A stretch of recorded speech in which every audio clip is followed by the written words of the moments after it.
నమస్కారం. ఘంటారావానికి స్వాగతం. ముందుగా ప్రధాన అంశాలు. తిరుపతి శ్రీవారి మెట్టు ప్రాంతంలో చిరుత కలకలం. భయంతో కంట్రోల్ రూమ్లోకి వెళ్లి తాళాలు వేసుకున్న సిబ్బంది.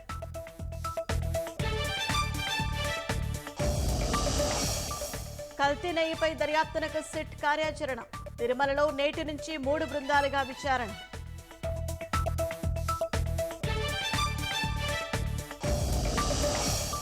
అనంతపురం జిల్లా ఉరవకొండలో తాగునీటి ఎద్దడి. 5 ఏళ్లుగా అధికారులు పట్టించుకోలేదంటూ మహిళల ఆవేదన.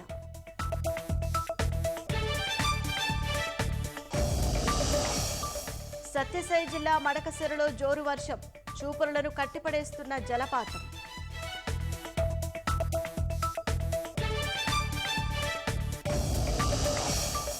భీకర దాడులతో అట్టుడుకుతోన్న పశ్చిమాసియా. ఇజ్రాయెల్ దాడులతో బీరుట్ నుంచి పారిపోతున్న ప్రజలు.